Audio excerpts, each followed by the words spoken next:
arrive si bien à vivre, qui est que tout est à notre portée. Que s'il le faut, nous viderons la mer avec les mains, que nous creuserons les montagnes avec nos doigts. C'est excessif, mais ça aide à se lever. Non, nous n'avons pas passé 3 jours à nous épier, à nous répartir des baronnies et des féodalités à venir, avec les avantages qui en résultent pour les uns ou pour les autres. Nous n'avons pas pensé à nous. Nous ne nous sommes pas posé des questions à notre sujet. Nous ne nous sommes même pas seulement posé des questions à propos des Français, ni même à propos de l'Europe. Nous nous sommes positionnés, installés d'abord comme ce que nous sommes, par-delà toutes les différences de sexe, de genre, de couleur de peau et de religion, comme êtres humains. Nous avons voulu assumer d'abord la responsabilité intime qui nous lie à l'humanité universelle tout entière. Et c'est pourquoi le principal acquis de ce petit parti, qui a tant fait au cours des derniers mois, si bien que depuis 3 ans, il a l'impression de vivre au galop en permanence, dont les dirigeants, les cadres intermédiaires, tous ceux qui ici, là, animent soit les structures du parti, du front de gauche, soit cumulent cette tâche avec celle de leur engagement syndical, toujours insuffisant, il faut se syndiquer, avec leur engagement associatif. D'où vient cette force qui nous anime, sinon du fait que tous les objectifs que nous nous sommes donnés jusqu'à présent, nous les avons atteints. Nous avions prévu de constituer un parti crédible. Il existe. Nous avions prévu de nous rassembler dans un vaste mouvement international, et notamment avec nos frères et sœurs d'Amérique latine. Cette jonction a été opérée. Nous nous étions donnés pour objectif de battre en France, 5e puissance industrielle du monde, une ligne politique que portait Nicolas Sarkozy, dont nous avons fait, nous, un adversaire politique et non pas personnel. C'est une ligne que nous avons combattue et personne ne nous distraira de ce fait que nous ne lui faisions pas la guerre à lui en tant que personne, parce que lui assumait ses idées. Nous lui faisions la guerre à sa politique. Et si je dis qu'on ne nous distraira pas de cette réalité, c'est parce qu'il ne suffit pas que l'on nous ait changé le locataire pour qu'on croie qu'on nous ait changé la politique.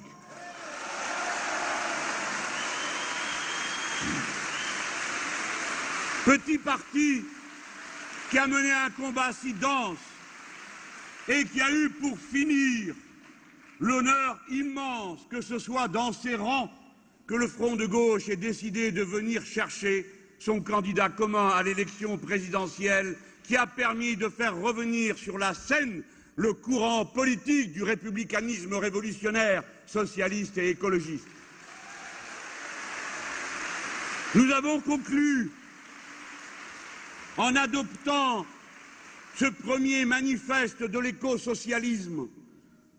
En dépit de toutes les tâches qu'il fallait accomplir, nous avons aussi pris le temps de ce travail intellectuel qui, parce qu'il trace une ligne d'horizon, donne du sens à chacun de nos combats particuliers, situe sa place par rapport à l'objectif qui est visé et qui sera atteint.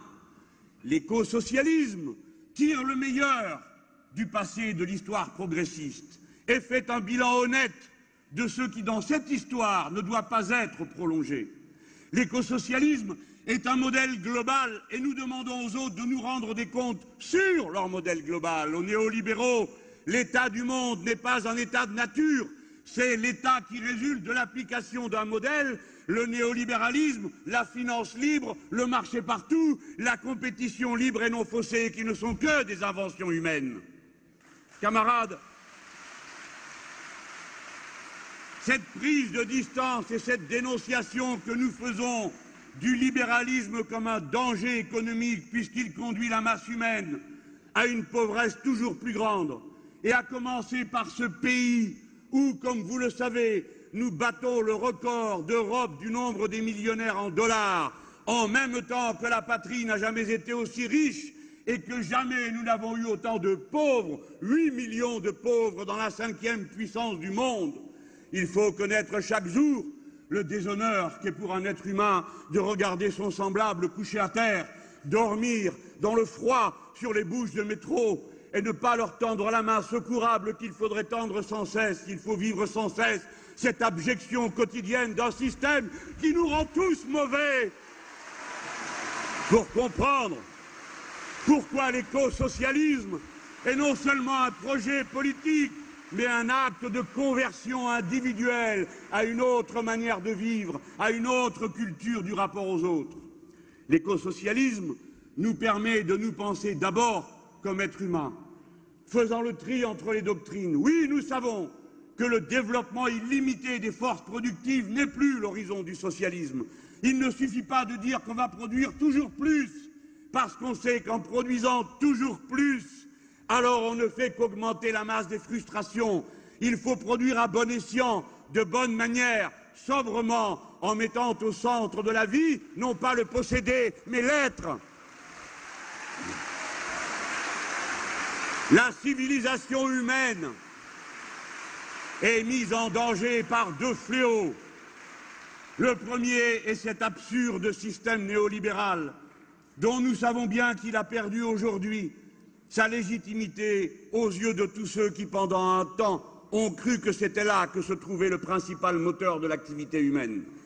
Ce néolibéralisme, c'est la forme actuelle d'un régime qui a un nom et qui s'appelle le capitalisme. Nous discernons dans chacun des actes de l'instant la trame profonde du mécanisme capitaliste, d'accumulation sans fin dans tous les domaines, de marchandisation sans limite. Parce qu'il est une rupture avec le capitalisme. L'écosocialisme perçoit que sa racine est le productivisme et qu'à côté des dangers que crée la finance sans limite, il y a les dangers que crée le productivisme sans limite. Et je vais vous dire ce que nous sentons tous dans notre cœur. Mes amis, du libéralisme, nous nous relèverons. L'histoire humaine est ainsi faite que maintes fois elle s'est engagée dans des impasses dont elle est ressortie ensuite parce que son esprit critique, sa réflexion et l'action des premières lignes des plus courageux a permis de trouver une issue.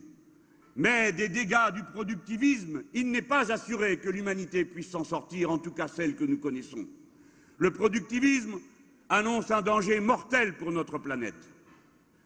Et quand ce défi nous est lancé, quand je regarde d'un côté les dégâts que provoque la combinaison d'un système fou d'accumulation et d'une pensée sur le réel où produire davantage n'importe quoi, n'importe comment, en espérant le vendre d'autant plus chaque jour qu'on en aura créé la frustration par la publicité et le mensonge.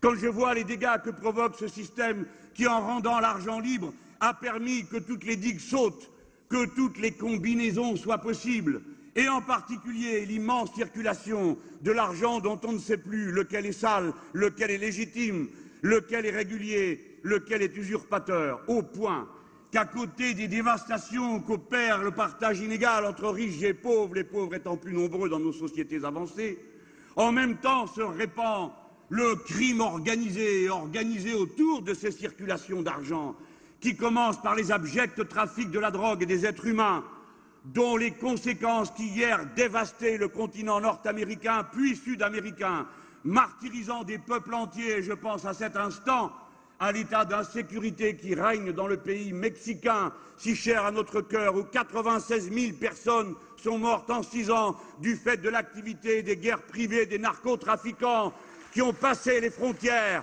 C'est eux et leur argent sale qui viennent déguiser dans certaines régions du monde, prenant les oripeaux de la religion pour faire oublier que tel ou tel de ces prétendus guerriers sont d'abord, comme au Mali, des trafiquants de drogue et de cigarettes, avant d'être les croyants de quelque religion que ce soit, voyous, meurtriers, assassins.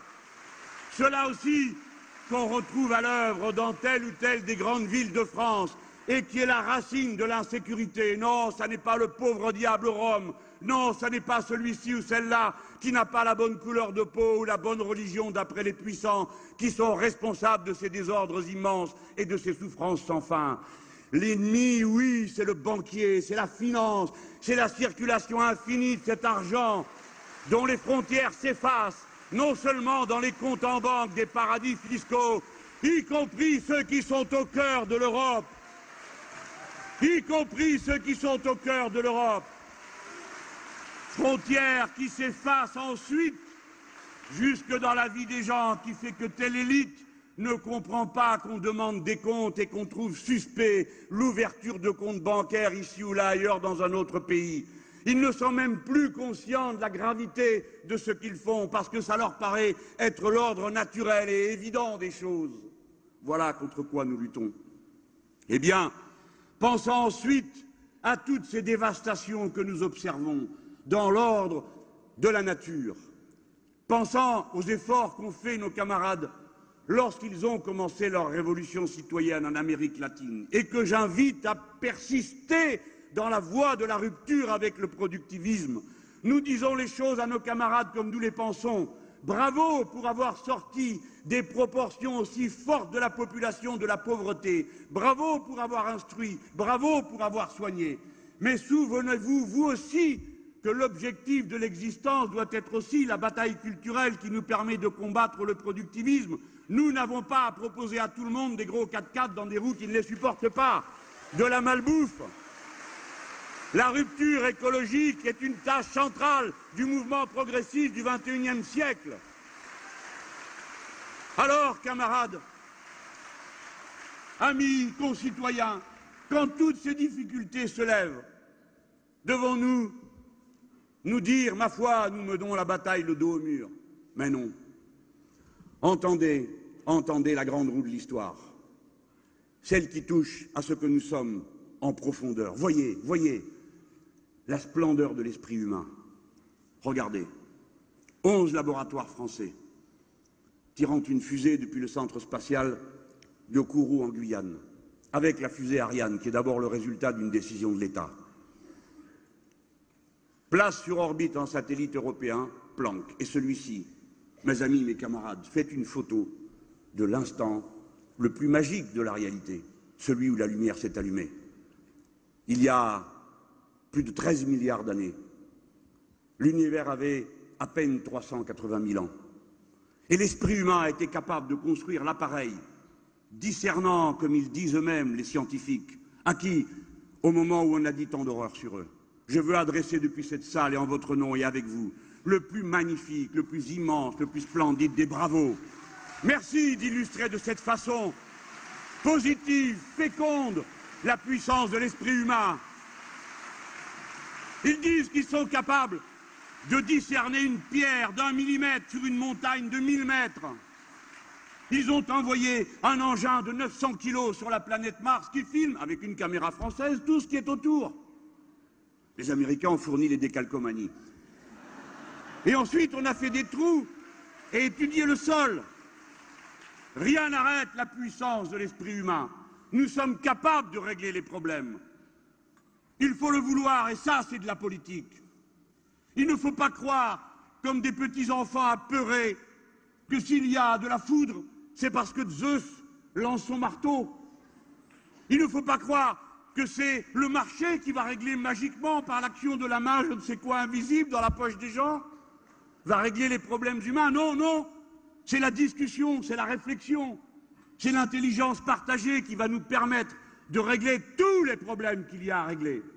Et nous sommes le parti qui propose cette issue concrète. L'écosocialisme n'est pas une utopie sur laquelle le réel devrait se régler. L'écosocialisme est la réponse concrète aux problèmes concrets que nous affrontons. L'écosocialisme est une stratégie économique. C'est par elle que se fera, par cette stratégie écosocialiste, que se fera la relance de l'activité. Comment? Il faut penser grand, il faut penser ample, il faut sortir des petites chicayas politiciennes, des discours misérables d'arrière-cour de banque où l'on fait des additions et des soustractions sans comprendre ce qu'on est en train de faire.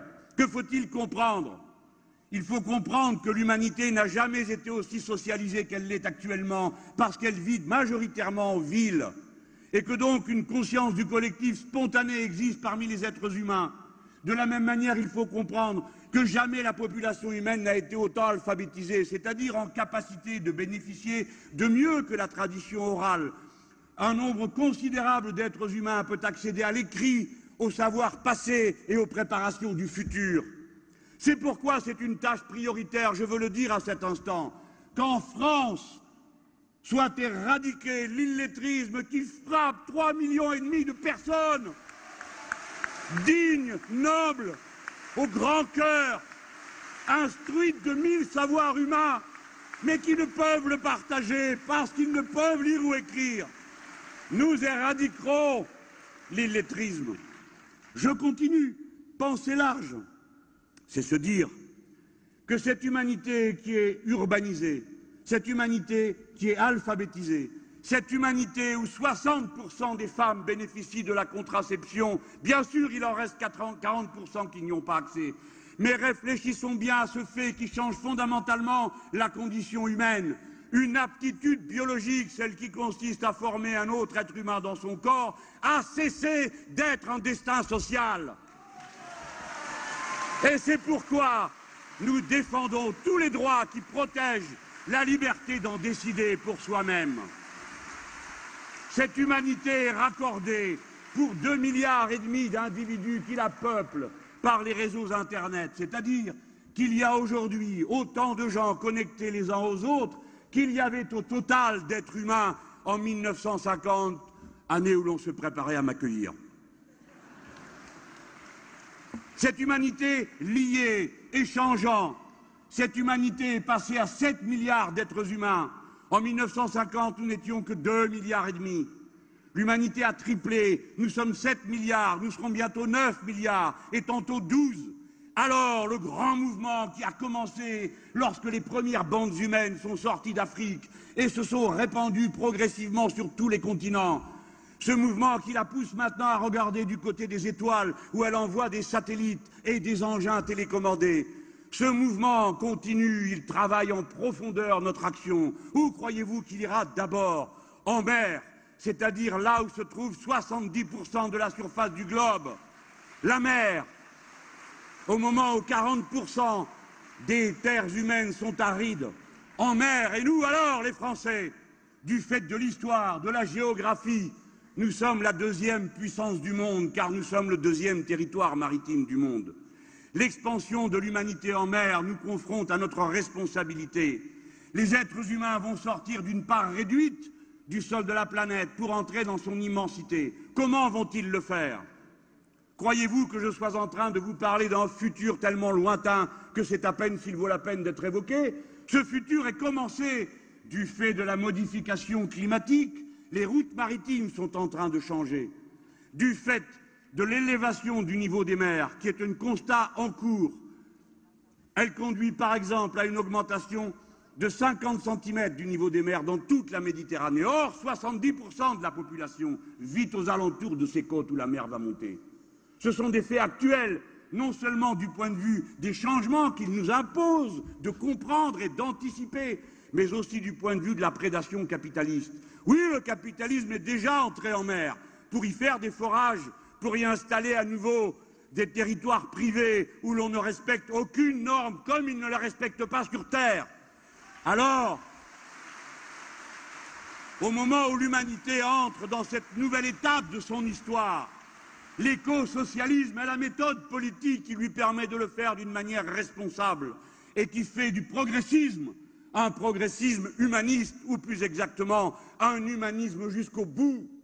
Oui, nous devons défendre l'ordre et les organisations de la biodiversité telles que nous les connaissons, parce que c'est la seule qui permet la vie humaine. Nous défendons non pas la nature en général, mais celle qui rend possible la vie humaine.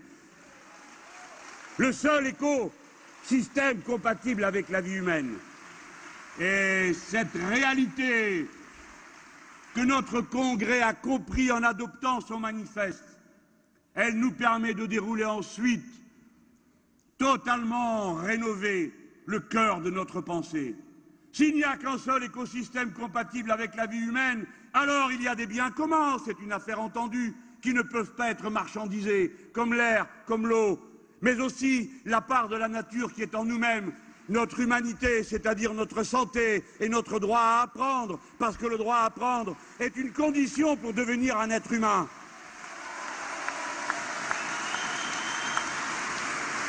L'intuition fondamentale du communisme et du socialisme est vérifiée par l'écosocialisme.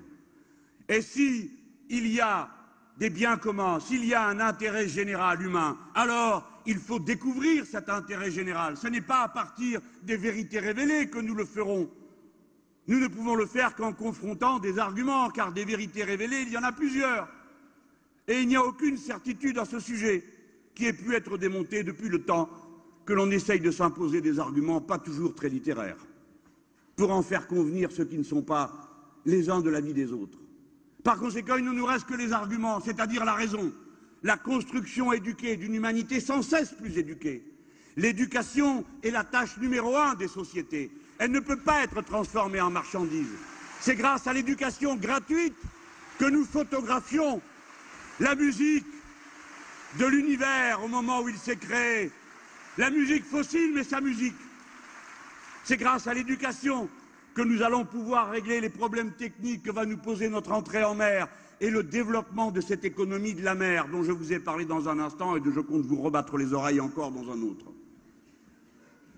L'écosocialisme dit alors pas de vérité révélée, la discussion libre et argumentée. Et par conséquent, chacun d'entre nous est appelé à dire non pas ce qui est bon pour lui, mais ce qui est bon pour tous. Voici comment la République et la laïcité reviennent dans le projet écosocialiste, non pas plaqués dessus, mais comme les moyens du projet écosocialiste. Et d'abord la démocratie. Aucun parti n'est davantage accroché à l'idée de la démocratie républicaine que le nôtre. La démocratie n'est pas une concession comme les libéraux le font dans les moments où les choses sérieuses ne sont pas en cause, parce que le reste du temps, ils viennent, avec leurs gros gourdins, annulent les formes de la démocratie qui les empêchent de prendre les décisions qu'ils ont prises. Le pire ennemi de la démocratie aujourd'hui, celui qui prend la pente de l'autoritarisme, c'est le néolibéralisme. Les forces les plus attachées à la démocratie sont celles qui comprennent qu'il n'y a pas d'éducation de masse, il n'y a pas de mouvement citoyen de masse autrement que par le feu et parfois la fureur de la polémique, du conflit civilisé, politique, pacifique, mais du conflit qui permet de réfléchir, de se faire une idée, de briser les certitudes évidentes, le préjugé. Voilà pourquoi je parle cru et dru, et voilà pourquoi tous les membres du parti de gauche parlent cru et dru, ne tournent pas 2 heures autour du pot, utilisent les mots qui claquent pour créer du conflit et de la conscience. Je suis fier d'être le tribun du peuple et je vous appelle à la fierté de l'être vous aussi. Je n'ai pas honte. Je suis plus instruit et cultivé que la plupart des petites têtes d'œufs qui m'affrontent. Je suis allé à l'école, comme vous. Je ne leur reconnais aucune suprématie intellectuelle, parce que ma manière de parler les dérange, parce que je nomme un chat et qu'un de mes camarades appelle un salopard un salopard.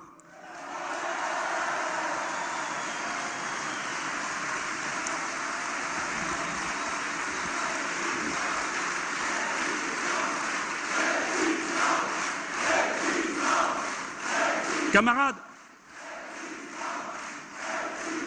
c'est la mer et les océans qui nous donnent les clés de notre réflexion sur le futur d'une autre manière.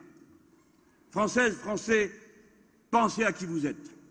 Vous ne serez jamais des lapons convaincants. Mais vous êtes des Méditerranéens.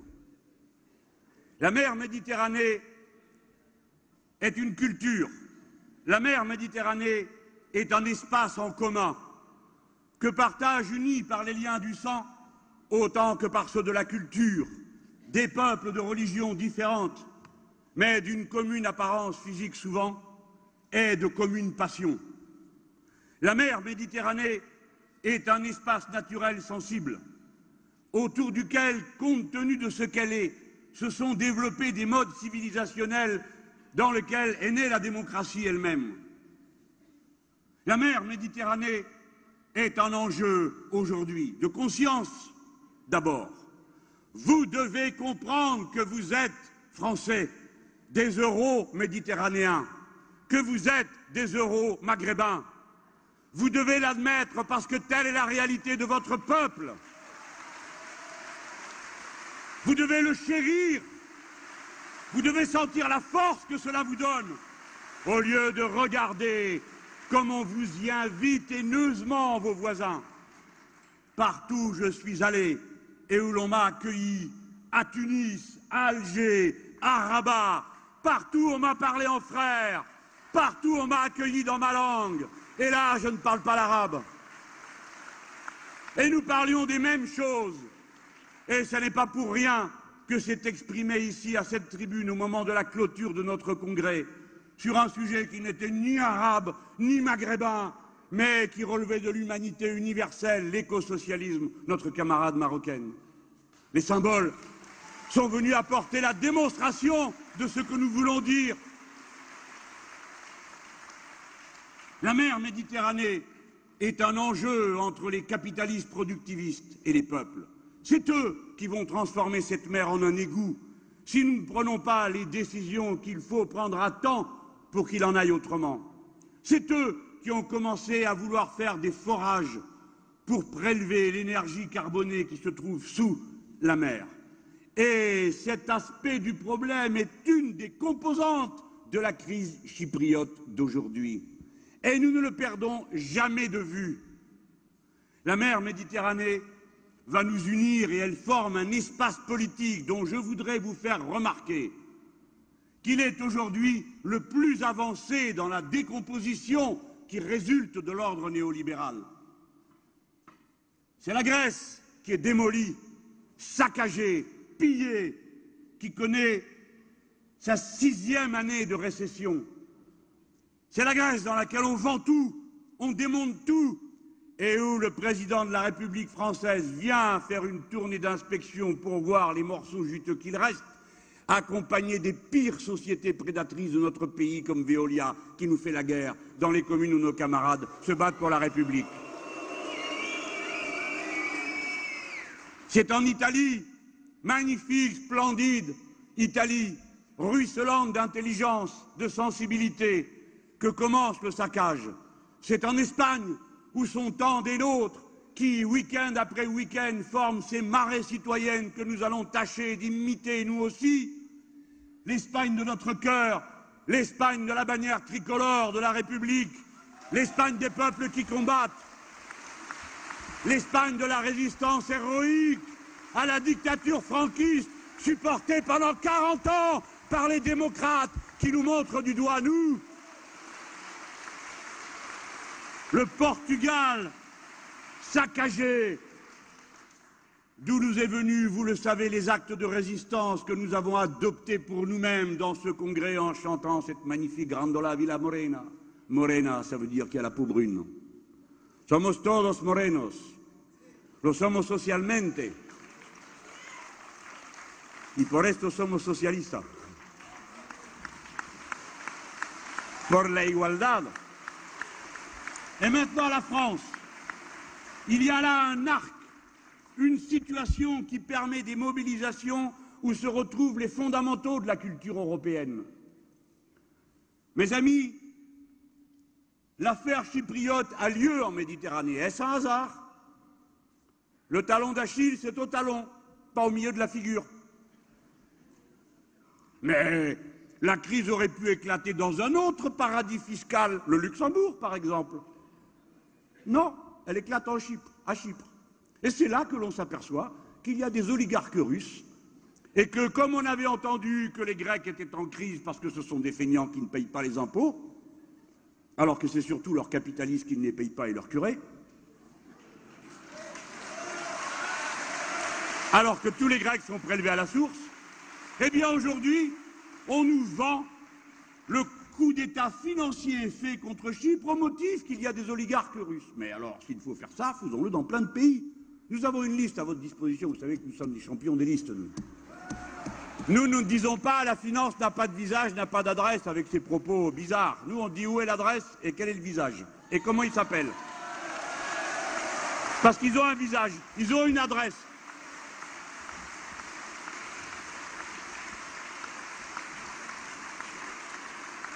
Mes amis, un événement d'un ordre inouï s'est produit à Chypre.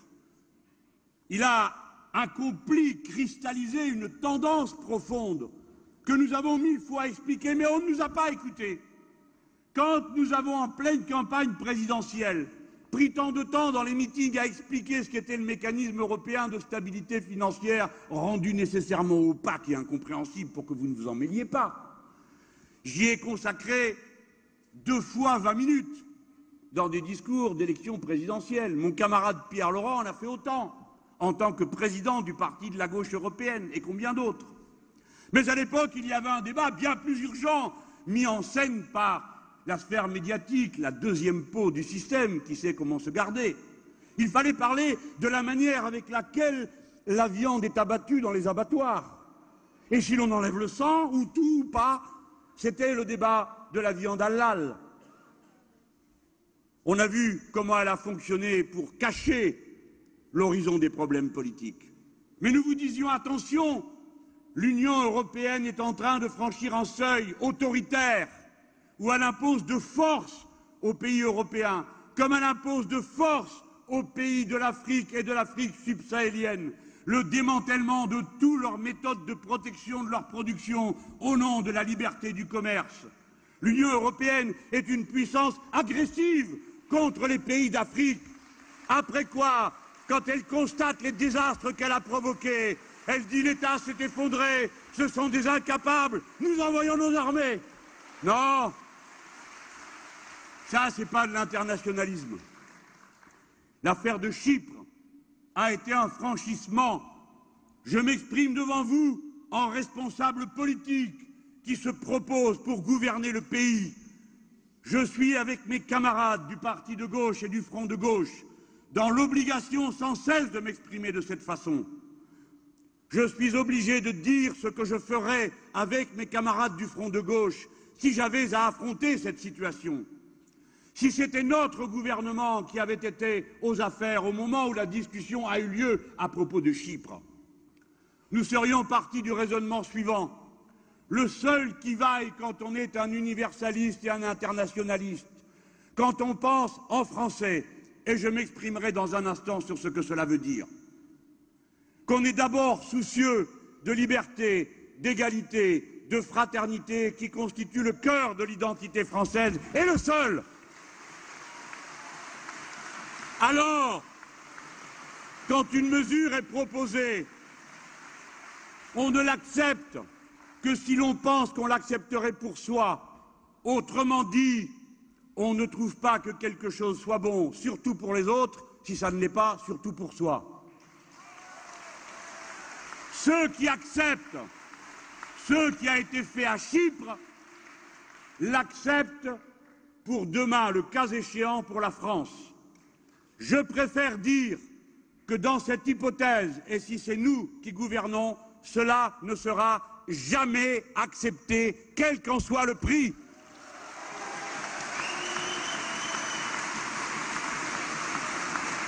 Notre peuple est un peuple libre.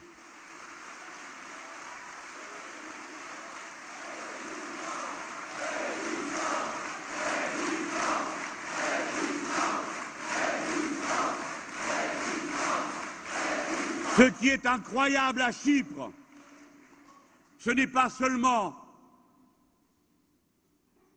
que les socialistes, une fois de plus, aient préféré la droite à un candidat soutenu par les communistes. Nous en avons l'habitude dans toute l'Amérique latine. D'ailleurs, à cet instant, aux élections vénézuéliennes, ils critiquaient beaucoup de Chavez parce que c'était un militaire patati patala. Maintenant, ils ont un candidat qui est un ancien syndicaliste qui n'est pas un militaire, mais ça reste toujours patati patala. Et les socialistes ont un candidat commun avec la droite. Ça, c'est l'habitude. Ce n'est pas ça que nous discutons. Nous ne discutons même pas le fait que Pierre Moscovici ait signé un texte avec Schäuble pour se féliciter du fait qu'un nouveau gouvernement en place allait respecter les injonctions financières. Nous avons l'habitude. Ce qui est absolument extraordinaire, c'est que le Parlement chypriote n'ait pas trouvé une seule voix pour soutenir le plan proposé par l'Union européenne. Pas un parlementaire n'a voté. Pas un. La nation chypriote s'est exprimée. On pense ce qu'on veut. Mais quoi? Parce que Chypre est trop petit? Parce qu'ils ne sont pas assez nombreux? Parce qu'ils ont des visiteurs qui les polluent? Mais nous sommes dans la même situation. Parce qu'ils sont petits, alors on peut les accabler, les frapper et dire votre Parlement, on s'en fiche, votre démocratie, ça n'existe pas. Voilà ce qu'ils ont dit au peuple chypriote. Et ceux qui acceptent ça étaient 17 autour de la table pour le décider. Ils l'ont accepté, nous ne l'accepterons jamais. Et pour le décider, ils ont, si l'on en croit la presse anglo-saxonne, qui elle raconte ce qui se passe, plutôt que ce qu'il faut en penser. Raconte comment on a mis les dirigeants chypriotes sous la menace et on leur a dit tu veux qu'on te passe au téléphone Mario Draghi pour qu'il te dise ce qu'il va faire, et voilà la décision incroyable qui a été prise. Le Conseil de la Banque centrale européenne s'est exprimé à travers Mario Draghi, alors que les statuts de la Banque centrale européenne prévoient que l'on prend les décisions par consensus, c'est-à-dire à l'unanimité. Mais à cet instant-là, le banquier central chypriote, lui, n'était pas d'accord. Eh bien, n'en ont tenu également aucun compte. La finance est une espèce de religion dont certains se figurent être les grands prêtres et qui profèrent leur vérité contre toutes les formes de la démocratie. Il y a un avant et il y a un après Chypre. Ceux qui acceptent ce qui est fait à Chypre acceptent l'aliénation de la souveraineté de leur propre peuple. Nous ne l'accepterons jamais. Et s'il faut choisir, je veux le dire avec précision pour que l'on me comprenne bien, pour qu'il n'y ait pas d'ambiguïté. Oh, je sais bien, l'infecte propagande du parti solférinien va se mettre en route pour me faire dire des choses que je n'ai pas dites de manière à essayer de faire peur. Mais comme personne ne les prend au sérieux, je pense que ça n'aura pas beaucoup d'impact. Mais je veux que les choses soient bien entendues, non pas pour eux, je m'en fiche, mais pour le peuple français. Amis, camarades, nous ne sommes pas en train de dire que nous proposons la sortie de l'euro, et je vais vous dire pourquoi et comment nous comptons faire. En sortir aujourd'hui, ce serait accepter le triomphe de l'euro Merkel, c'est-à-dire l'existence d'une zone monétaire exclusivement construite et organisée en fonction des intérêts d'une population extrêmement limitée, la clientèle électorale de la CDU-CSU qui fait la majorité du gouvernement allemand, c'est-à-dire des retraites par capitalisation. Eux ont besoin d'une constante progression des valeurs boursières. Eux ont besoin d'un euro fort, celui qui nous étrangle chaque fois que les travailleurs augmentent les cadences, produisent davantage en moins de temps. Tous leurs efforts sont annulés par l'écart gigantesque qui existe de manière absolument surévaluée entre l'euro et le dollar. Nous avons commencé le rapport euro-dollar où c'était quasiment l'égalité entre un euro et un dollar. L'euro était un peu plus faible et c'est de cela dont nous avons besoin si l'on ne veut pas tuer la compétitivité, tous les efforts que nous faisons, nous en particulier les Français, qui n'avons pas choisi de produire et d'exporter des objets seulement destinés aux classes possédantes, aux riches, à ceux qui peuvent s'acheter des objets qui coûtent très cher et dont la vertu essentielle est d'être ostentatoire. À nous qui faisons les productions pour les êtres humains ordinaires et normaux, nous avons besoin de mettre notre capacité de production au service de tous les autres peuples d'Europe avec lesquels nous échangeons pour plus de 85% de nos échanges extérieurs. Nous avons besoin de le faire dans des conditions loyales. L'euro fort, c'est l'euro Merkel. Et il est incroyable de voir que M. Gallois, dans son rapport sur la compétitivité, s'en soit pris à longueur de page aux travailleurs, à leurs droits acquis, que le président de la République, qu'on n'a pas élu pour ça, vienne faire un discours où il explique que le problème c'est le coût du travail et pas celui du capital, qu'il propose un accord de compétitivité qui fait cadeau de 20 milliards d'allègement aux grandes entreprises qui en seront les premières à profiter et qui, pour compenser ces 20 milliards, taxent de 10 milliards d'impôts de plus la consommation des Français et retire 10 milliards du bien commun de la dépense publique. Voilà, cette politique est folle, elle conduit à un désastre économique et social et à un désastre politique, parce que partout, elle ne peut fonctionner qu'à la condition de retirer la démocratie.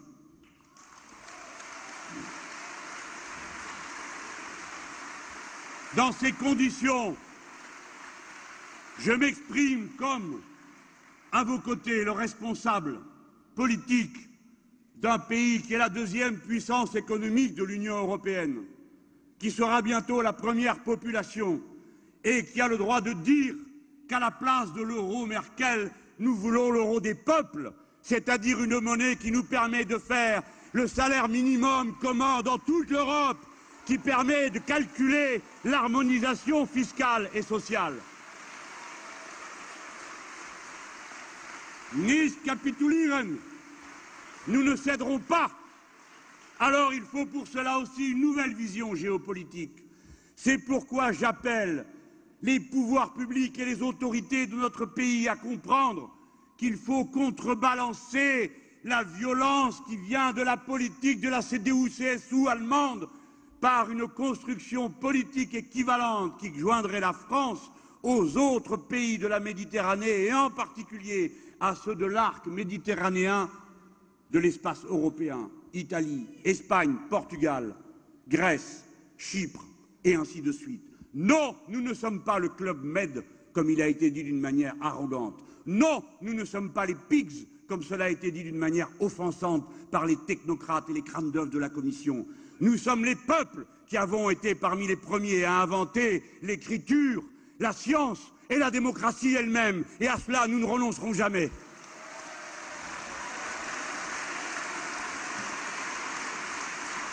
L'attitude des dirigeants français n'a pas été une attitude française.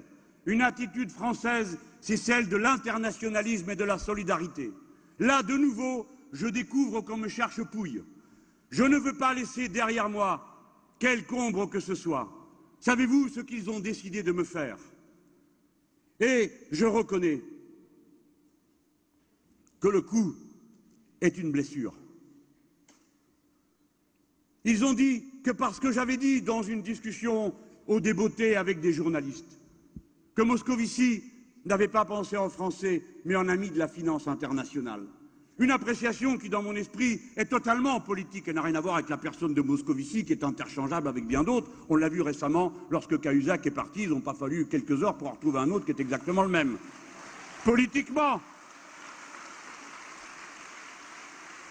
Alors nous allons tous les appeler Schmoll, comme ça on ne saura pas qui c'est. Enfin, il faut bien appeler les gens par leur nom. Il y a bien un moment un principe de responsabilité personnelle. C'est vous qui vous asseyez à la table, c'est vous qui votez pour la France. Je l'ai fait, d'autres l'ont fait, d'autres le feront bientôt. Et voilà. Je persiste et signe. Cette attitude au moment où il était question de Chypre n'est pas l'attitude qui correspond à la tradition et aux intérêts profonds de notre pays. Cet homme est persuadé, comme le président de la République, qu'il faut câliner la finance internationale. Il ne faut pas faire de rapport de force avec elle.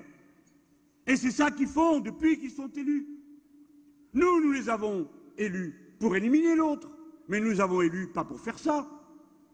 Peut-être que nous n'avions pas d'illusion dans cette salle, mais des milliers de gens dorénavant se disent « Non, on ne l'a pas élu pour faire ça ». Et puis après, ils se disent « Ah, mais si lui aussi dit ça, c'est qu'on ne doit pas pouvoir faire autrement ». Les braves gens ont confiance, mais c'est bien normal quand même. La politique repose aussi sur la confiance qu'on a les uns dans les autres. Voyez cette action de démoralisation qui est entreprise de cette manière plutôt que d'appeler à la résistance. J'ai dit donc, ils pensent, eux, qu'il faut cajoler la finance, qu'il ne faut pas lui faire peur et qu'alors elle ne nous agressera pas. Nous pensons le contraire. Nous pensons, contrairement à M. Cahuzac, que la lutte de classe existe. C'est pas qu'on le souhaite, c'est qu'elle existe. Mais ils ont le droit de croire que non. Ils ont le droit. Vous pouvez aussi décider que la gravitation universelle n'existe pas, c'est votre droit. Tâchez quand même de lever les pieds dans l'escalier.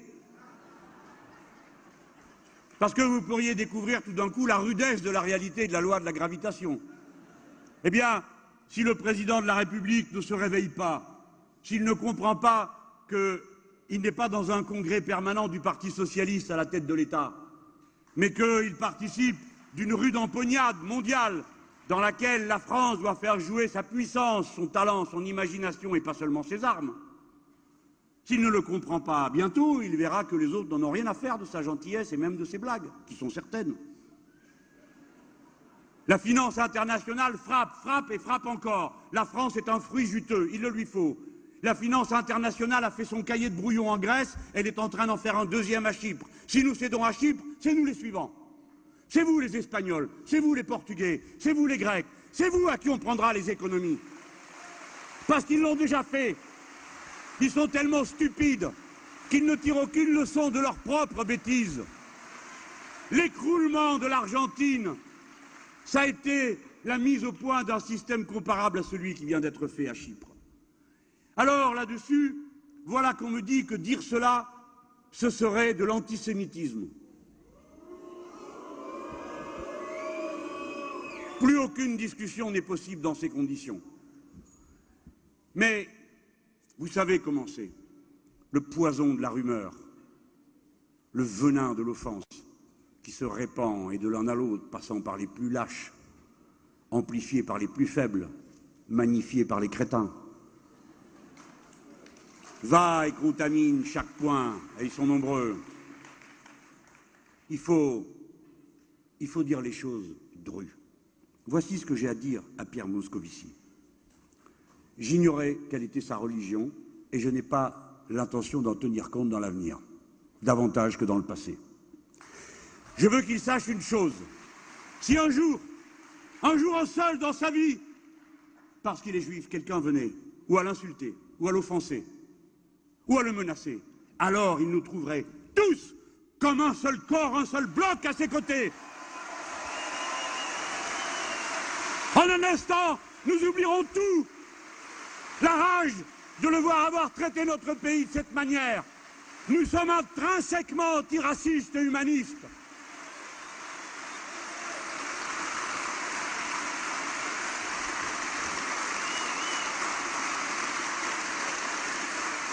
Je dénonce l'instrumentalisation de l'antisémitisme dans une discussion politique qui n'a rien à voir avec la question des religions. Je dénonce ceux qui essayent d'utiliser ce moyen comme une diversion honteuse et infâme pour fuir leurs responsabilités. Vous avez trahi le peuple chypriote, vous avez trahi le peuple grec. Vous êtes du côté des puissants et non pas du côté de ceux qui se battent. Et la France, son identité républicaine, quel que soit le parti politique auquel on appartient, quand on est un Français, on défend d'abord la démocratie et d'abord les votes des parlements avant des injonctions des financiers.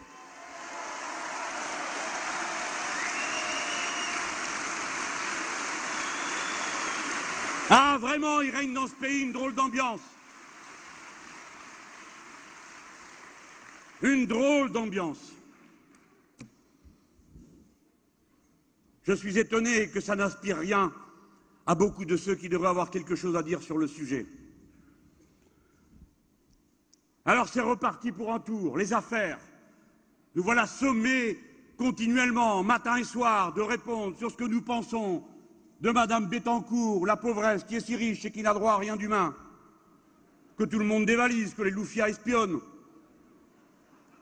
Et il faut ensuite que nous ayons un avis sur ce qui s'est passé ou pas passé à des mouvements de compte en banque entre Singapour et je ne sais quoi. Nous ne comprenons même pas de quoi il est question des fois. Et ça nous saoule, on n'a pas envie de parler de ça. Mais vous l'avez mis sur la table, regardez comment toutes les autorités, l'une après l'autre, se délitent. Qu'est-ce que c'est que ce Conseil constitutionnel qui décide du niveau confiscatoire d'un impôt? Ce sont des magistrats, ils n'ont pas à s'occuper de ça. Qu'est-ce que c'est que le Conseil d'État qui s'amuse, parce que ça ne peut être qu'une plaisanterie, je ne peux pas croire autre chose. Il n'y a que les numérologues qui seront contents d'apprendre qu'à 6,66 s'achève la frontière de l'acceptable et au-delà, celle du démon rouge. À 66,66, c'est pas confiscatoire. à 66,67, c'est l'enfer. Mais l'enfer est commencé pour nous, figurez-vous. Et il est commencé justement parce qu'on ne vous prend pas à 66,66. Et que si c'est nous, on vous prendra tout au-delà de 300 000. Tout. Voilà prévenu. Mais je ne l'ai pas inventé. Ça date de 1789. La nuit de l'abolition des privilèges, on a décidé que la rente maximale qui était acceptée dans la Nouvelle République, c'était 3 000 livres. Je ne fais que le redire. Le gouvernement, paraît-il, veut maintenant limiter les salaires des dirigeants des entreprises, mais il ne faut pas s'y prendre comme ils le font, une fois de plus. Comme ils ont fait avec la taxe à 75%, dont on a découvert en cours de route que c'était une taxe, nous on croyait que c'était un seuil d'impôt. On disait, mais vous êtes fous, passer de 45 à 75, ça n'existe nulle part. Donc vous inventez une taxe. Bon, nous on voulait un barème d'impôt progressif avec 14 tranches. Et puis à la dernière, au-delà de 300 000, zou. Mais pour les salaires, c'est pareil, ils ont encore trouvé une bêtise à faire. Il ne faut pas punir. Prendre l'argent, ce n'est pas pour punir, ce n'est pas pour humilier, ce n'est pas pour montrer du doigt. C'est pas fait pour ça, c'est pour partager. C'est pour partager. Alors, dans une entreprise, c'est facile à faire, on vous l'a expliqué pendant la campagne. Mais comme ils recopient trop vite, ils copient vite et puis ça passe d'un bureau à l'autre, d'une photocopieuse à l'autre et à la fin, ça pue ce qu'ils lisent. Vous l'avez vu quand François Hollande a annoncé à la télévision l'impôt là à 75% pour 1 million, je ne sais plus si c'était par jour ou par an, parce que tout ça. Hein. Quelqu'un avait dû lui dire juste avant d'aller à la télé, il buvait un coup là, et ils ont écrit le truc comme ça, il dit oui tiens c'est pas mal 1 million. Cahuzac n'était pas au courant, il a failli faire une crise cardiaque sur un autre plateau à côté. Voilà c'est ça, c'est qu'il faut de la politique comme ça. Moi j'aime mieux vous dire qu'avant d'écrire une ligne, c'est des heures de discussion aux 9 partis que nous sommes. Hein. Alors j'aime mieux vous dire quand je dis quelque chose, on a eu le temps de réfléchir. Hein. Puis je ne peux pas en dire plus. Je ne peux pas en dire moi non plus. Hein.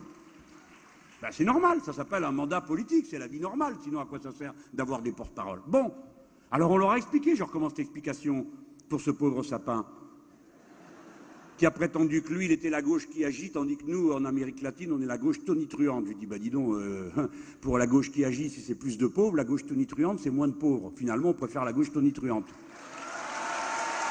Bon. Michel Sapin, comment vous pouvez faire? Voilà. Vous prenez les salaires et vous ne permettez pas qu'il y ait un écart plus grand de 1 à 20 entre celui qui gagne le plus et celui qui gagne le moins. Chaque fois que celui qui gagne le plus pense qu'il a été tellement brillant qu'il faut qu'il s'augmente, toc, il augmente aussi le dernier arrivé dans l'entreprise qui a la tâche la plus mal payée. C'est pas difficile à comprendre. C'est pas une punition, c'est du partage. Du partage.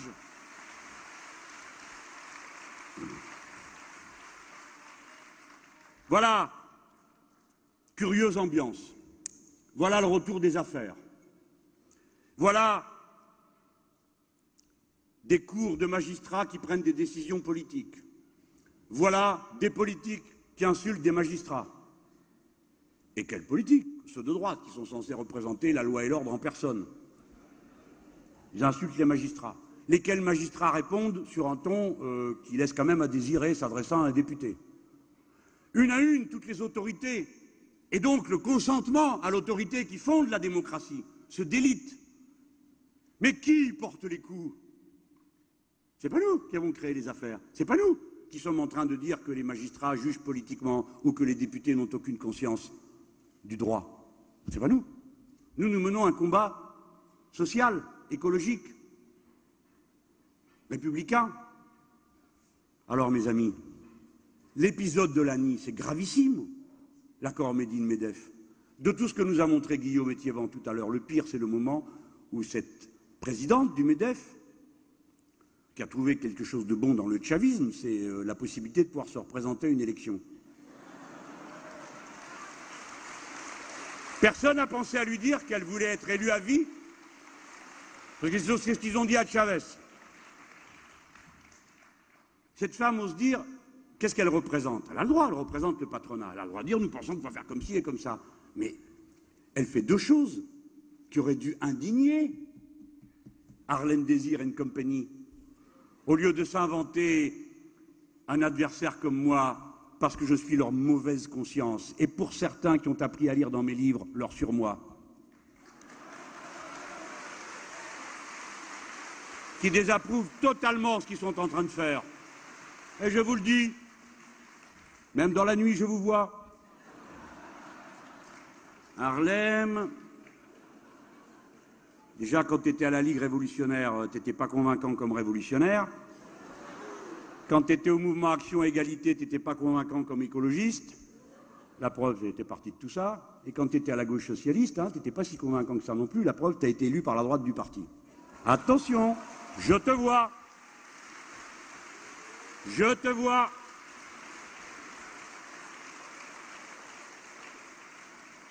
Ce qui n'est pas acceptable, disais-je, et qui aurait dû être dénoncé par tous ces gens, c'est que non seulement elle dit les députés ne doivent rien changer, donc transformer l'Assemblée nationale en une caisse enregistreuse. Pourquoi est-ce attentatoire aux principes républicains? C'est pas seulement, elle a le droit de dire qu'elle veut que le texte reste. Elle dit si vous changez quelque chose, tout va par terre. Mais pourquoi le Parlement a-t-il des droits et des devoirs particuliers? Parce que dans un accord entre entrepreneurs et salariés, il y a deux parties, et il y a une troisième partie qui est absente, c'est la société tout entière, qui est concernée et impliquée par chaque accord catégoriel, surtout quand il s'agit de temps de travail, surtout quand il s'agit du coût de santé, surtout quand il s'agit de savoir où vous travaillez. La société est directement concernée tout entière, parce que tout ça, ce sont des coûts sociaux supportés par la société tout entière, en plus de la compassion humaine qui existe. Le Parlement est la tierce partie, elle représente la tierce partie, et celle qui a le pouvoir. Le peuple est souverain en toutes choses, y compris dans les entreprises. Il ferait beau de s'en rappeler. Le code du travail s'applique partout et il faut que la citoyenneté de l'entreprise, dans l'entreprise, soit reconnue. Nous ne sommes pas des serfs au travail. Mais surtout, ce qui aurait dû les faire hurler, ces messieurs, dames, si sensibles et chatouilleux dès que c'est moi qui parle.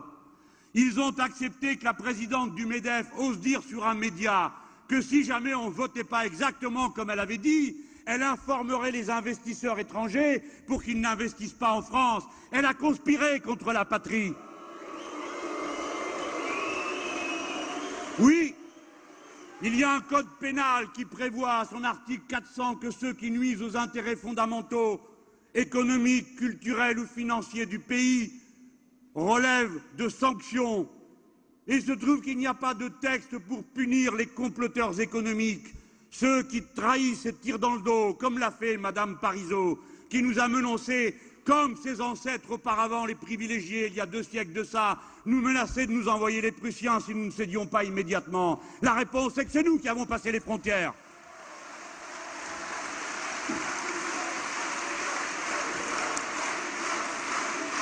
La République est mise en danger par le néolibéralisme et ses suppôts en France, qui veulent tout changer de nos institutions en cachette pour les amener vers un seuil où nous ne voulons pas aller, que ce soit à nous imposer des accords entre entrepreneurs et syndicats minoritaires qui doivent passer tels quels dans les assemblées, ou qu'il s'agisse de l'acte 3 de la décentralisation, qui est l'organisation systématique et la régression sous l'ancien régime des chefferies, des baronnies, des féodalités, où la grande ville dévore tout et les autres vivent dans le désert.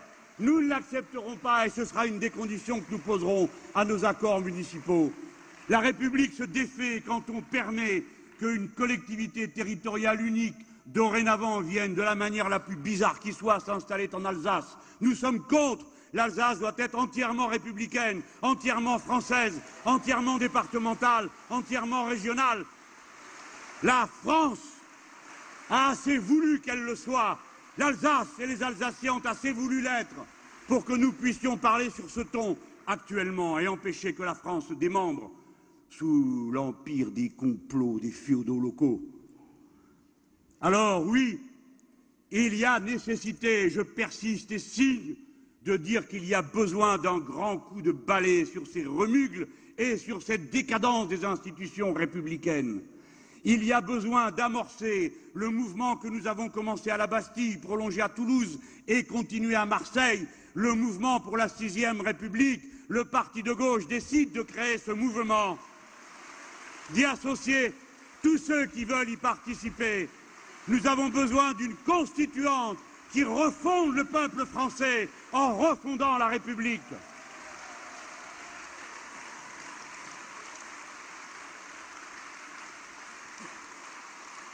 Alors, je viens à la dernière partie de ce que j'ai à dire. La question qui nous est posée n'est pas que faire. Nous savons quoi? Nous avons un programme, nous avons un front de gauche. La question qui nous est posée et qui fait débat est comment faire? Je crois que je vais faire un bouquin qui s'appelle comme ça. Ça m'a l'air d'être un bon titre. Je commence la promo tout de suite. Comment faire? Je ne vais pas entrer dans tous les détails. Vous en avez déjà eu de beaux morceaux, là. Je veux juste aller sur la stratégie. Cette stratégie du parti de gauche, elle s'inscrit dans le texte et les orientations dont nous sommes convenus en commun, les 9 partis du front de gauche. Le front de gauche est notre bien le plus précieux. C'est notre talisman. C'est le front de gauche qui a tiré du néant les forces politiques éparpillées que nous étions. Le front de gauche appartient au peuple français, pas aux partis qui le composent. Le front de gauche appartient aux travailleurs, qui l'utilisent chaque fois qu'il en a besoin. Le front de gauche est le point de départ de l'outil révolutionnaire que sera le front du peuple qui va se constituer lorsque les eaux se mêlent du syndical et du politique, du mouvement social et du mouvement culturel pour former un fleuve unique immense qui déferle, comme nous avons commencé à le montrer à la manifestation du 30 septembre, la plus grande manifestation et la première réalisée contre un traité européen avec plus de 80 000 personnes joignant et des syndicats et des organisations politiques. Chacun dans son rôle, évidemment. Comment faire autrement? Dans les syndicats, il y a des gens de tous les partis, encore heureux. Et dans le front de gauche, il y a des adhérents de tous les syndicats, encore heureux. Chacun dans son rôle, mais sachant que l'indépendance ne veut pas dire la neutralité et qu'il y a un horizon commun qui se dessine pour les travailleurs, quelles que soient leurs appartenances ou leurs convictions communes politiques. Mais il faut préciser ce point, et ce point seulement. Nous, le Congrès du Parti de gauche, nous venons de dire que nous ne pouvons être entendus par le peuple français qu'à une condition: parler clair. Que voulons-nous faire? Gouverner ce pays pour appliquer le programme L'humain d'abord. Voilà. Nous ne sommes pas pressés d'être ministres. Nous sommes pressés de changer la vie. Par conséquent, nous prenons en route tout ce qui peut être pris, mais nous le faisons sans illusion. Et nous ne disons pas merci, parce que c'est à nous, et c'est par notre force, que la victoire qui a permis à ceux-ci de gouverner a été obtenue. Qu'ils ne l'oublient jamais. Et je vais vous dire, comme l'ont dit les Espagnols, puisque vous nous avez déçus, puisque vous nous empêchez de rêver, on va vous empêcher de dormir.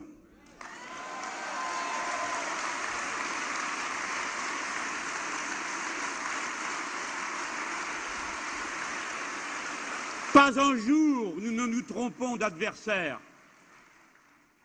Le parti solférinien, j'y ai appartenu assez longtemps pour savoir qu'il est capable de changer. Ce que j'ai sous les yeux n'a de socialiste que l'appellation. Et des millions d'électeurs pensent comme moi. Et c'est à eux que je m'adresse. Jamais les socialistes n'ont été nos ennemis et ne le seront. Au syndicat, il y a des socialistes. Dans la commune, le voisin, l'ami, le camarade a le cœur socialiste bien des fois, la culture socialiste. Il n'est pas notre ennemi. Et même parmi ces élus, ces dirigeants, on en a connu bien plus d'une fois avec nous dans les luttes. Le problème qu'on leur reproche, c'est qu'ils y sont avant les élections et ils en disparaissent après. C'est ça qu'on leur reproche. Rompez les rangs, aidez-nous. Ne nous laissez pas porter tout le poids sur notre dos. Aidez-nous. Vous qui avez refusé le traité européen, vous qui massivement avez voté contre ce traité européen dans tant de communes de France et qui êtes socialistes, aidez-nous. Venez voter avec nous. il y a un point de passage. Beaucoup nous parlent des élections municipales. Bien sûr qu'elles sont importantes. Et bien sûr que dans les élections municipales, il faut que s'exprime politiquement ce que nous sommes, d'une manière responsable. Qui va vous dire ce qu'il faut faire? Mais vous-même, vous le savez très bien, je pourrais toujours dire tout ce que je veux, vous ferez bien qu'à votre tête, comme d'habitude. Hein? Et après, c'est moi qui dois me débrouiller pour expliquer ce que vous êtes en train de faire. Mais bien sûr, il n'y a pas un commandement politique et dans un bureau qui appuie sur des boutons pour décider où il y aura des listes et où il n'y en aura pas. C'est pas comme ça que ça se passe. C'est du terrain que vient la décision. Le parti de gauche se prononce pour qu'il y ait partout des listes autonomes au premier tour. Alors on m'objecte toujours telle ou telle commune, tel ou tel village, telle ou telle petite ville ou ville moyenne, où il y a un maire, une mairesse qui est de notre bord, qui est pour la régie publique de l'eau, qui est d'accord avec nous sur tout. Et quand on lui dit « mais t'as vu ce qu'ils font là-haut ?» il dit « oh, m'en fous ». Mais ne croyez pas que ça n'existe pas. Je connais des élus de très haut niveau qui disent ce qu'ils font, je m'en fous. C'est pas toujours dans le bon sens. Hein. Des fois, il y en a qui sont pires que ceux qui sont en haut. Hein. Parce que tout ça combiné avec l'esprit féodal local, ça donne quelque chose. Hein. Et puis d'autres, non. C'est toujours été des têtes brûlées, ils ne veulent rien savoir, ils appliquent leur ligne de gauche. Non, c'est pas nous qui allons propager cette dispute, mais enfin quand même, on vote politique aussi quand même dans ce pays, non? Donc vous aurez, camarades, le devoir de formuler localement la radicalité concrète pour faire des listes autonomes au premier tour qui expliquent concrètement, localement, ce que c'est que l'écosocialisme. Il faut concrètement, localement, que vous ayez des listes du pouvoir citoyen, des listes de place au peuple. Voilà. On a fait la liste déjà pour regarder. Vous nous avez fait déjà remonter plus de 60 villes, moyennes et grandes, du pays, où, en toute hypothèse, il y aura une liste autonome. J'ai rien besoin de faire. Et évidemment, il faut que le pays puisse, à propos des élections municipales, aussi faire de la politique, donc dans toutes les capitales régionales, au moins dans toutes les capitales régionales, faites en sorte qu'il y ait une liste autonome au premier tour. Vous n'allez quand même pas disparaître, non? Et puis après, si vous êtes en tête, les autres viendront vous aider, on verra bien. Mais comme d'habitude, nous aurons un travail en responsabilité. Mais pourquoi nous jeter à nous les pierres, à nous dire « vous divisez la gauche » Ben, si vous ne voulez pas diviser la gauche, changez de politique, c'est vous qui la divisez, c'est pas nous. Vous nous demandez comme condition d'entrer au club, pour avoir l'honneur d'être vos commensaux, il faut qu'on accepte le Médine-Médef, l'accord chypriote, et allez, tiens, encore une petite cuillerée de traités européens, et puis tiens, pendant qu'on y est, mange-toi aussi l'augmentation du SMIC égale à un carambar. Ah, puis tiens, on avait oublié les coupes budgétaires, s'il te plaît, motus et bouche cousue. Non, pas question. Alors nous, oui, on a droit à ce traitement. Mais quand les Verts annoncent qu'ils vont faire des listes dans toutes les villes, ça a l'air de déranger personne. C'est donc bien nous le problème qui les empêche de dormir. Eh ben oui, on assume. Il y a les électeurs, ils vont dire ce qui est bien. Qui c'est qui prend les risques? C'est nous, non? Qui c'est qui ne sait pas qu'à moins de 5% on n'est pas remboursé? C'est nous qui prenons les risques, enfin, quand même. Donc nous sommes honnêtes. Nous ne sommes pas en train de nous partager des baronnies, hein. Il n'y a pas de camarade ici qui dit quand je serai maire, tu seras mon attaché à porter mon sac. Toi, tu porteras mon téléphone. Voilà. Non, personne ici. Tout le monde est là, comme ça, à la gorge qui se serre, en se demandant comment on va se sortir de cette nouvelle histoire dans laquelle il nous a embarqués. Vous allez voir, ça va se faire tout seul. Mais, clairement, nous disons, il faut qu'ils l'acceptent, il faut que les socialistes le comprennent. Nous sommes leurs concurrents. Nous voulons passer en tête de la gauche. Parce que nous avons un projet à proposer. Le leur ne marche pas. Bon, on va attendre un moment. La période d'essai est terminée pour nous. Voilà. Le résultat, c'est que ce n'est pas bon. Nous sommes tous dans le front de gauche. Tous, sans exception, en opposition à la politique d'austérité qui est appliquée là. Tous. Qu'ils voudraient trier dans l'assiette. Entre les communistes et nous, entre les uns et les autres, peine perdue, vous perdez votre temps, ça n'aura pas lieu. On ne vous laissera pas le faire. Mais la grande confrontation, mes camarades, celle qui est politique, c'est l'élection européenne, parce que ça porte sur le sujet central, la politique européenne. Nous ne sommes pas un parti municipal, même si nous accordons beaucoup d'importance à toutes les élections, puisque nous sommes, comme je l'ai dit tout à l'heure, des démocrates républicains. Mais nous sommes d'abord un parti qui pense à la hauteur dans le cadre dans lequel les problèmes se posent. Tous les problèmes, y compris municipaux d'aujourd'hui, résultent de la question européenne. Parce que la contraction de la dépense publique, la réduction des dotations des communes, le fait que les poubelles ne passeront pas deux fois dans la semaine, mais seulement une, le fait que l'école n'est pas repeinte, le fait que tout ça dépend de la politique européenne. C'est la déclinaison locale, jusque dans le plus petit bourg de France, de la politique européenne. Par conséquent, c'est la politique européenne. Ils vont tout faire pour qu'on n'en parle pas, comme d'habitude.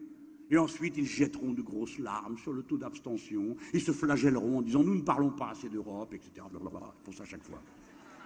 C'est leur mensonge, leur trucage, leur mépris aux uns et aux autres du peuple.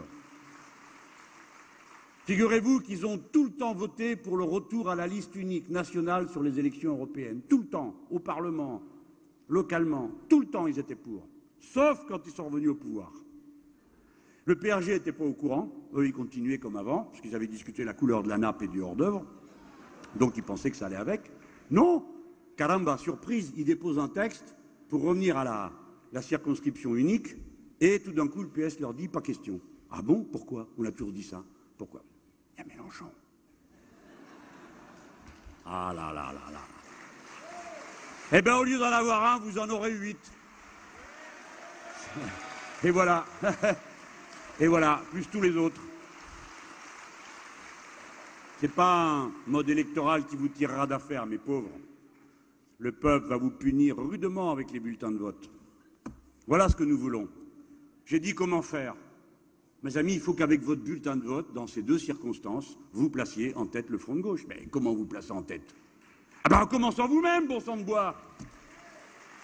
En mettant un bulletin de vote qui correspond à vos idées. En arrêtant d'être comme des poules mouillées à chaque fois que vous allez dans un bureau de vote, comme l'a dit mon camarade Pierre Laurent. Si vous laissez vos convictions à la porte, vous n'étonnez pas de ne pas les retrouver en ressortant. Ben oui, il a raison, Pierre. Alors ça va maintenant, le vote utile, le machin, le blabla, etc. Vous avez vu la sortie, ce que ça donne. Allez, votez d'après vos convictions. Faites œuvre de républicain. Adoptez votre pays. Intéressez-vous à l'intérêt général. Faites-le vivre.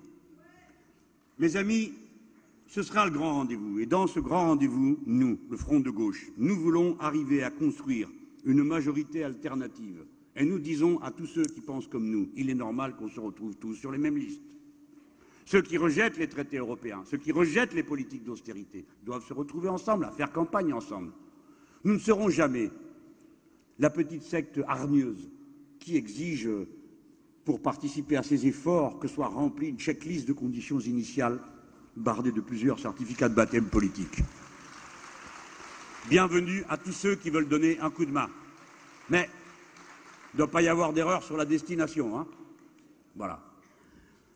Bon, j'en ai tellement dit qu'avec tout ça, ça fait un discours, hein. Mais oui. J'espère que ceux qui m'ont écouté ont trouvé les réponses aux questions qui se posaient. On va faire un peu de philo maintenant. Bon, on a commencé par ça, hein. Ça va, on n'est pas obligé de passer des heures à discuter ce que machin a dit, truc a dit, c'est rarement intéressant en plus. Donc. J'ai parlé d'un coup de balai, alors on m'a pris la tête avec ça, j'ai répondu, je persiste et signe, il n'y a plus rien qui est resté en arrière des problèmes qui ont été relevés de ce congrès, paraît-il. À quoi nous appelons les gens? Nous les appelons à accomplir leur humanité. Qu'est-ce qui les fait distinctement humains? Eh bien, c'est le fait qu'ils sont capables de transformer ce qui semble être d'abord une fatalité biologique, un besoin, en quelque chose de transformé par la culture. Karl Marx disait « La faim qui se nourrit de viande cuisinée et que l'on consomme avec des couverts n'est pas apaisée par de la viande crue déchirée avec les ongles. » C'est pas vrai? Tout le monde suit, j'espère. Nous sommes des êtres de culture, d'abord et avant tout. Les travailleurs, comme les autres, ne sont pas d'abord des ventres, ce sont d'abord des têtes. Les femmes, les hommes, quelles que soient leurs conditions sociales, tous aiment. Tous. Aussi des fois haïssent, tous pleurent, tous rient, tous chantent. Quel que soit son niveau d'instruction, tout le monde fait de la poésie. Quel que soit son niveau social, tout le monde est capable de poser ses fesses sur un talus herbeux et regarder le ciel en se demandant si la lumière qu'il aperçoit sur les étoiles lui permettrait de voir quelque chose des événements qui se sont déroulés si loin, il y a combien de temps? 10 000, 20 000 ans? 13 milliards,8 années? Quand la lumière, magiquement, s'est arrachée à la soupe primitive et a commencé à inonder l'univers et provoquer la musique qu'on entend encore et qui est fossile, par laquelle j'ai commencé tout à l'heure. Mais comment le faire? Il faut pour cela commencer par briser la chaîne mentale. Celle, femme, homme, qui te tient attaché à ta condition. Pense-toi toi-même comme être humain, participant de l'humanité universelle. Implique-toi. C'est le moment où tu commences à avoir une idée. C'est le moment où tu t'impliques, où tu décides que les choses n'iront pas comme elles ont l'air d'aller. C'est à ce moment-là que tu deviens un être humain. C'est quand tu luttes, quand tu t'aperçois du caractère contradictoire de la réalité. C'est quand tu résistes que tu existes. C'est à ce moment-là qu'il te faut agrandir ta conscience, améliorer ton éducation, et que tout d'un coup, tu découvres que tu as besoin de l'autre pour t'aider à faire ce qu'il y a à faire, et que nous sommes forcément une communauté humaine, une et indivisible. Il faut s'impliquer, et pour ça, il faut créer du conflit, parce que le conflit fait réfléchir, le conflit crée la conscience. Nous ne sommes pas les bisounours de la politique. Nous amenons le feu avec nous. Tout le monde comprend ce discours.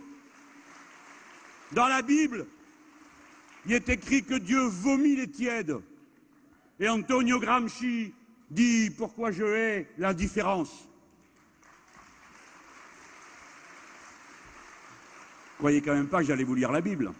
Je vous lis Gramsci. Je hais les indifférents. Il ne peut y avoir seulement des êtres humains, des étrangers à la cité. Un être humain ne peut vivre véritablement sans être un citoyen et sans résister. L'indifférence, c'est la boulie, le parasitisme et la lâcheté, non la vie. C'est pourquoi je hais les indifférents. L'indifférence est le poids mort de l'histoire. C'est le boulet de plomb de l'inventeur, la matière inerte où s'enfoncent les enthousiasmes les plus éclatants, le marécage qui entoure l'ancienne cité et la défend mieux que les murailles les plus solides, mieux encore que la poitrine de ses guerriers, parce qu'il peut engloutir les assaillants dans ses coulées de limon, parce qu'il les décime et les décourage, jusqu'à les faire parfois renoncer à leurs entreprises héroïques. Et Gramsci conclut de la manière suivante. Je suis en vie, je suis résistant. C'est pourquoi je hais ceux qui ne résistent pas. C'est pourquoi je hais les indifférents. 11 février 1917, la Città Futura.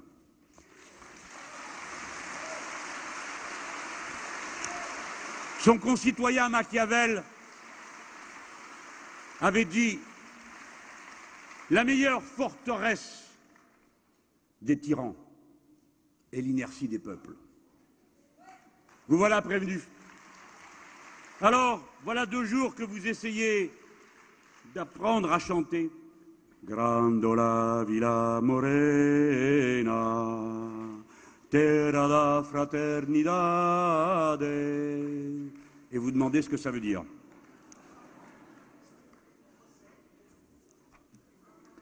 Grandola, ville brune. Grandola, terre de fraternité. Seul le peuple ordonne. En ton sein aux cités, en ton sein aux cités. Seul le peuple ordonne. Terre de fraternité, Grandola, ville brune. À chaque coin un ami. Sur chaque visage, l'égalité. Grandola, ville brune. Terre de fraternité. Terre de fraternité. Grandola, ville brune. Sur chaque visage, l'égalité. Seul le peuple ordonne. À l'ombre d'un chêne vert, dont je ne connaissais plus l'âge, j'ai juré d'avoir pour compagne Grandola, ta volonté. Grandola, ta volonté. J'ai juré de l'avoir pour compagne à l'ombre d'un chêne vert dont je ne connaissais plus l'âge.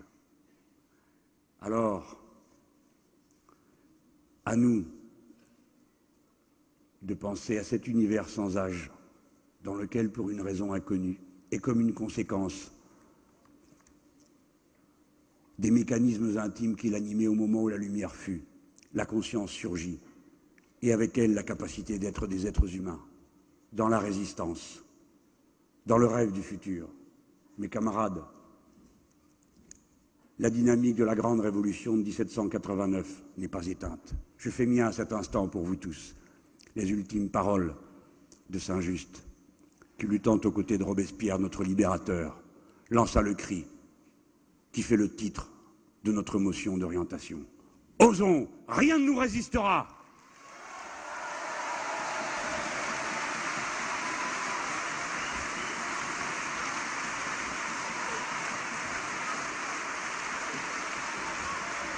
Oh là là! Ah putain, j'en peux plus.